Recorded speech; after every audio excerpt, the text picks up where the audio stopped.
Moqtada al-Sadr was the biggest winner in Iraq's elections, but voter turnout was only about 40%, a record low. Early results show the movement loyal to the cleric gained about 20 seats from 2 years ago, collecting more than 70. But the group is just one of several that will have to negotiate to form a ruling coalition. So for more, let's get over to Wang Jin. He's a professor in Xi'an and a specialist in Middle Eastern studies at China's Northwest University. So, Professor, help us understand, how significant is this low voter turnout? Well, actually, usually if we look at the political elections, especially under the system, the parliament the system, it always means that the turnout of the voters means the confidence of the public towards the future of the government, the capability of the government, and the performance of the government. Actually, if you look at during the past, because it is the fifth the parliament election since the United States intervention into Iraq in 2003. We look at what has happened, the turnout in 2018. The turnout of the vote is still very low. I mean, about 44 to 45%. So this round of the election also more than just a little bit more than 40%.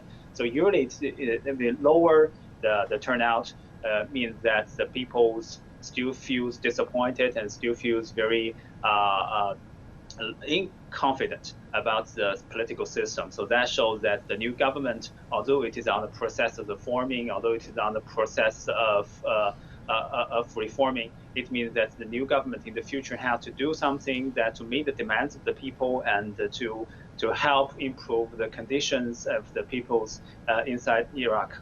Jonathan. Yeah, and yet there is still a lot of anger within people in Iraq there. We've seen the protests there going on for the recent years, a lot of anger over U.S. influence, Iranian influence. So what lies ahead for the new government? I think a lot of challenges will be ahead. On the one hand, if you look at the diplomatic relations, as you mentioned, that the new government has to try to balance the ties between the Iran and the United States, but also there were some other the very important regional powers that the new government should run their foreign policy. That they have to take into consideration, for example, how to manage the ties with Saudi Arabia, how to manage the ties with Iran, with Turkey, and also how to manage the ties with Russia. These are also very important factors that has to be taken into consideration on the level of the foreign policies. If we look at the diplomatic policy apart, and also if we look at the internal policy, the new government has to take into consideration of how to handle with the people's the aspirations, for example, how to lower the unemployment rate, and how to develop the economy, and how to balance the ties between Shia, between Sunni bloc, and also the Kurdish bloc. So these are all the major challenges ahead.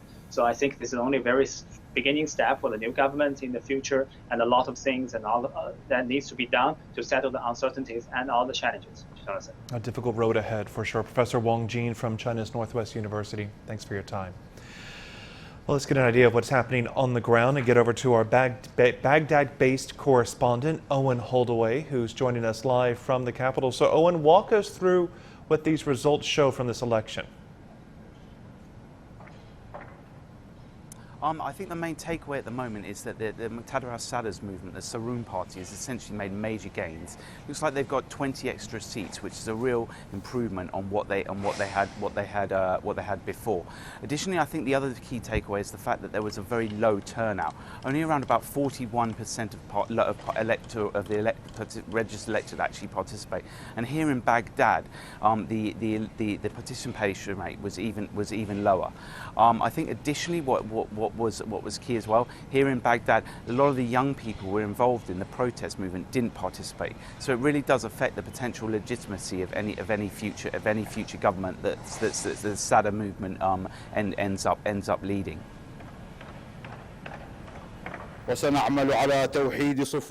We welcome all embassies that do not interfere in Iraq's internal affairs, so long as they do not interfere in Iraqi affairs as well as the formation of government.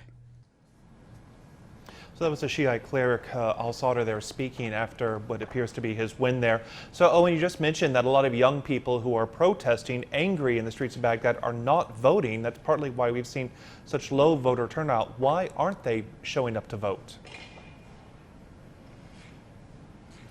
I think a lot of people don't really see that although it was under a new electoral system and that it was supposed to undermine the traditional party blocks, I think a lot of concern was the fact that the actual voting really wouldn't change the fundamentals of Iraqi politics. Iraqi politics sort of post-war, post-Saddam era, which has been governed by sectarian party blocks. I think that the fact that they chose therefore to not participate, and I think that was a real benefit to the Sadr movement, because the Sadr movement, because of the lower participation rate, he was managed to mobilise out his votes, such in Sadr city around here, and really get out his vote to then command this major majority in this sort of parliament, this parliament coming up.